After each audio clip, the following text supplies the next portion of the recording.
Hello, Jai Hind दोस्तों. So welcome back to the channel of Simran Nair. So we are back with your thank you series. And guys हम लोगों ने B8 तक हम लोगों ने जैसे लर्न बाय मैप्स आपके पॉलिटी के अंदर कवर अप कर लिए हैं. अब हम लोग नेक्स्ट 3-4 पेजेस और डिस्कस करेंगे, जिसके अंदर लास्ट टाइम हम लोगों ने डिस्कस किया था आपका first past the post system and आपका प्रोपोर्शनल रिप्रेजेंटेशन में क्या डिफरेंस है. उसके आगे अब हम लोगों का लेक्चर शुरू होता है, that is your duration of your Lok Sabha and Rajya Sabha. ये वैसे हम लोगों ने पहले भी आपका डिस्कस कर चुके हैं कि लोकसभा और राज्यसभा में क्या डिफरेंस है, बट स्टिल हम लोग एक बार ओवरव्यू ले लेते हैं आपका ड्यूरेशन ऑफ योर राज्यसभा. ठीक है जी. तो सबसे पहले हमारी राज्यसभा कब बनी थी? देखिए हम लोग हमारे कुछ ईयर्स जो हैं हमारे इंडियन हिस्ट्री के अंदर बहुत इंपॉर्टेंट है. जैसे कि आपका 1947 हम लोग इंडिपेंडेंट हुए. ठीक है. उसके बाद 1950 के अंदर हम लोग देखते हैं हम लोग रिपब्लिक बने.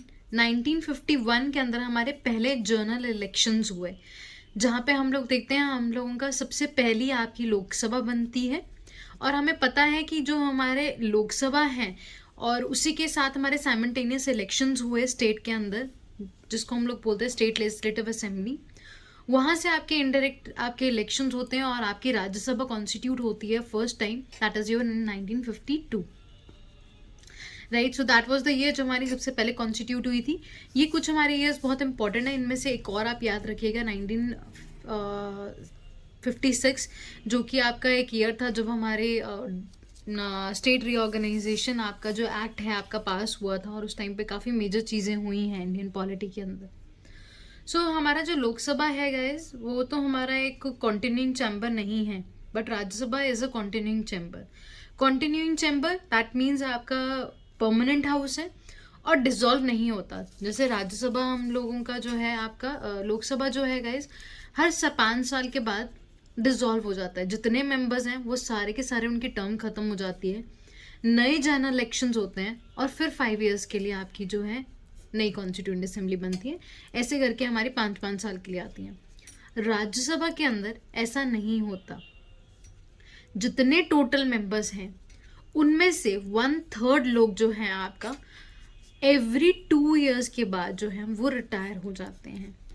तो देखिए जब हमारा 1952 के अंदर, जब सपोज कीजिए अगर हमारे 100 मेंबर्स आपके इलेक्ट हुए, तो मतलब कि इनकी अगर हम लोग रिप्रेजेंटेशन देखें, अगर हम लोग इसको इंटू करके देखें, तो एक तरीके की यहाँ पे जो टर्म आती है that is your 6 years. But 6 years जो टर्म है हमारी, that is not mention in to your constitution. वो हमारा रिप्रेजेंटेशन ऑफ पीपल एक्ट के अंदर मैंशनड है. इसको इम्पॉर्टेंट है, इसको याद रखिएगा. कॉन्स्टिट्यूशन में 6 ईयर्स नहीं है. टर्म जो हमारी आती है आपके मेंबर्स ऑफ योर राज्यसभा की, that is not fix. According to the representation of people act यहाँ पे जो है आपकी 6 ईयर्स आती है आपकी टर्म. कॉन्स्टिट्यूशन में that is not fixed as per as constitution. But हम लोग देखते हैं कि अगर आप इसको मल्टीप्लाई करेंगे तो कुछ हिसाब से कि अगर 100 लोग हैं तो पहले साल में अगर 33% रिटायर हो रहे हैं, दूसरे साल में आपके 66%, तो थर्ड ईयर में आते आते 99, और हम लोग सारे तकरीबन आपके लोगों को हम लोग रिटायर कर देते हैं. बट जो सबसे पहली हमारी राज्यसभा बनी होगी 1952 के अंदर, अगर सपोज कीजिए वहाँ पे 100 लोग आए, तो उनमें से कौन से 33 लोग जो हैं आपके रिटायर होंगे? ठीक है. कौन से वो लोग होंगे आपके जो बाकी नेक्स्ट ईयर आपके 66% जो है आपके रिटायर होंगे? वो हम लोगों ने लॉटरी सिस्टम से बेसिकली डिसाइड किया था. उसके बाद जब हमारी थर्ड आई थी तो तब तो हम लोगों को क्लैरिटी हो चुकी थी, जिनके आपका 6 ईयर्स की टर्म पूरी हो गई थी, हमने उनको रिटायर कर दिया था. तो this is actually the way आपके that is not subject to the dissolution. तभी हम लोग बोलते हैं कि इकट्ठे रिटायर नहीं होते, सारे धीरे धीरे करके होते हैं. इसीलिए हम इसको कॉन्टिन्यूइंग चैम्बर बोलते हैं. 1/3 members retire after every second year. Retired member जो हैं आपके, they are eligible for your reelection and reappointment, renomination. ठीक है. एन नंबर ऑफ टाइम्स वो नॉमिनेट हो सकते हैं आपके. कॉन्स्टिट्यूशन में the term is not fix as हम लोगों ने डिस्कस किया. और मेंबर्स ऑफ योर जो राज्यसभा है, according to the representation of people act, that is your fixed, that is your 6 years. So ये हम लोगों का राज्यसभा के बारे में हो गया. लोकसभा के बारे में, it is not a continuing chamber. 5 साल के बाद जितने भी मेंबर्स ऑफ सारे उनकी जो टर्म है वो ख़त्म हो जाती है, नए जनरल इलेक्शंस होते हैं और फिर वो आपके नेक्स्ट 5 years के लिए आते हैं। आगे पढ़ेंगे। जो लोग नेक्स्ट लोकसभा तक नहीं पहुंच पाते उनको हम लैम डक्स बोलते हैं। जैसे आपके क्रिकेट के अंदर जब आप 0 पे आउट होते हैं तो हम उसको डक बोलते हैं, वैसे जो आपकी पुरानी लोकसभा से जो नई लोकसभा तक नहीं पहुंचते हैं उनको हम लोग लैम डक्स बोलते हैं। ठीक है, तो ये ऑटोमेटिकली ही डिसॉल्व हो जाता है आपका जो हाउस है 5 साल के बाद। प्रेसिडेंट जो है पहले भी आपका जो है डिसॉल्व कर सकता है हाउस को at any point of time. अगर हम लोगों ने इसको एक्सटेंड करना है तो नेशनल इमरजेंसी के टाइम पे हम लोग इसको 1 साल के लिए एक्सटेंड कर सकते हैं, सिर्फ under article number 352, right. So ये हम लोगों का ड्यूरेशन होगी of your Lok Sabha and Rajya Sabha. अब हम लोग जंप करते हैं that is to the qualification. Qualifications के अकॉर्डिंगली हमारा जो लोकसभा है वहाँ पे सबसे पहली qualification, he should be a citizen of India. एक हमारी जो ओथ है, ठीक है जी, वो देखिए ओथ्स है ना हम लोगों की 2 तरीके की होती है जब आप एमपी बनते हैं। एक ओथ जब आप कैंडिडेट ऑफ एन इलेक्शंस हैं आपका, जैसे मैंने आपकी स्केड्यूल की आपकी एक वीडियो ली है, उसके अंदर मैंने आप लोगों को समझाया कि स्केड्यूल नंबर 3 के अंदर आपके बहुत तरीके की आपकी ओथ्स होती हैं। एक कैंडिडेट ऑफ इलेक्शन की होती है और एक एमपी की होती है। जब आप इलेक्शन लड़ रहे होते हो तब भी आप जो है साइन करते हैं एक ओथ। तो एक ओथ जब आप इलेक्शन में खड़े होने से पहले लेते हैं, that is your election commission of India के आगे, वो अलग है। जब आप एमपी बन जाते हैं फाइनली, वो आप जो है इलेक्शन कमीशन के sorry that is your speaker के आगे या प्रोटेम स्पीकर के आगे आप जो है शपथ लेते हो, या उसको हम लोग बोलते हैं प्रेसिडेंट के आगे। वो हम लोग आगे डिस्कस करेंगे उसके बारे में। नेक्स्ट हमारा जो लोकसभा के लिए है आपकी एज और राज्यसभा के लिए एज है, that should not be, Rajya Sabha के अंदर इसको हाउस ऑफ एल्डर्स बोलते हैं तो यहाँ 30 years आता है, राज्यसभा के अंदर लोकसभा के अंदर ये 25 years आती हैं। उसके बाद हमारी क्वालिफिकेशंस आती हैं गाइस। क्वालिफिकेशन के अंदर देखो, अब यहाँ तक तो हम लोगों ने पढ़ी थी कि हमारे कॉन्स्टिट्यूशन में क्या लिखा हुआ है। अब ये रिप्रेजेंटेशन ऑफ पीपल एक्ट में क्या लिखा हुआ है, क्योंकि लास्ट जो क्वालिफिकेशन मेंशन्ड है वो कॉन्स्टिट्यूशन में है कि जो भी आपका पार्लियामेंट आगे बोलेगा।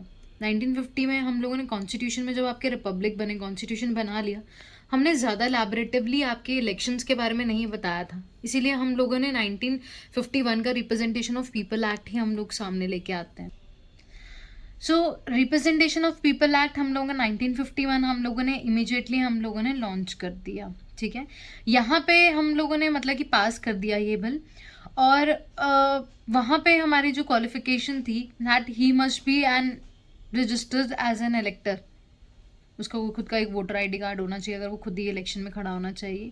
ठीक है, और अगर वो SC ST की किसी की भी सीट से लड़ रहा है तो स्टेट में उसकी पर्टिकुलरली कोई ना कोई आपकी रिजर्वेशन होनी चाहिए if you want to contest for the reserve seat from them. Disqualification में आ जाते हैं हम लोग।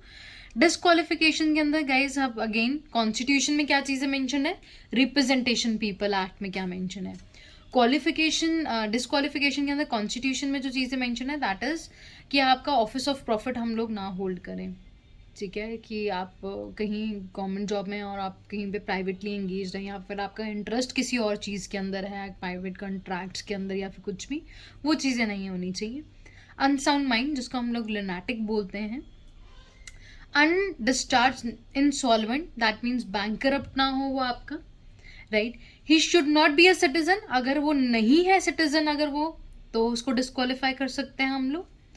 और कहते हैं ऐसी कोई भी डिस्क्वालिफिकेशन जो पार्लियामेंट ने बताई है, पार्लियामेंट ने रिप्रेजेंटेशन ऑफ पीपल एक्ट 1951 का पास किया और यहाँ पे बहुत सारे हमारे जो हैं आपके बताए, आपके पॉइंट्स बताए जिसके बेसिस पे हम लोग उनको डिस्क्वालीफाई कर सकते हैं।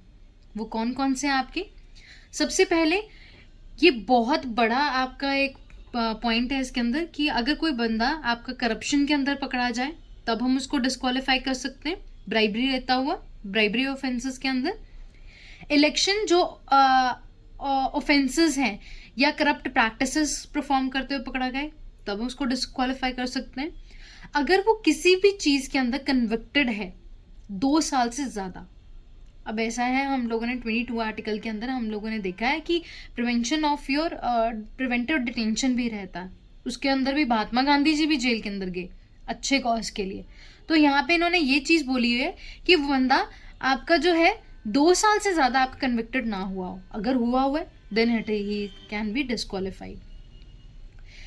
बाकी अगर वो एक्सपेंसेस, इलेक्शन एक्सपेंसेस, अगर वो बताने के लिए, लॉन्च करने के लिए अगर फेल हो गया कि कहाँ पे उसने वो चीज़ आपका जो है यूटिलाइज, इलेक्शन ऑफेंस, आपके जो एक्सपेंसेस है वो नहीं बता पाया कि कहाँ पे उसने वो खर्चा किया, ठीक है, जैसे हमें बताना पड़ता है, आप लोगों को ये चीज़ों का पता होगा, इल्म होगा, अगर आप लोग करंट अफेयर्स अच्छे से पढ़ रहे हैं और सब कुछ। सोशल उन्होंने कभी क्राइम्स, कभी सती प्रथा या डॉरी, इन चीज़ों के केस के अंदर कभी पकड़े गए हैं तो आप कंप्लीटली डिस्क्वालीफाई हो जाते हैं। आपका कोई भी इंटरेस्ट देखा जाता है गवर्नमेंट कॉन्ट्रैक्ट्स के अंदर, तब भी आपको जो है हम कंप्लीटली डिस्क्वालीफाई कर देते हैं। So guys, this is your disqualification. Next video के अंदर हम लोग शुरू करेंगे आपका disqualification of on the basis of your anti defection law, और ये बहुत बहुत इंपॉर्टेंट है। नेक्स्ट वीडियो में यहीं से कंटिन्यू करेंगे guys. Thank you so much, God bless you all.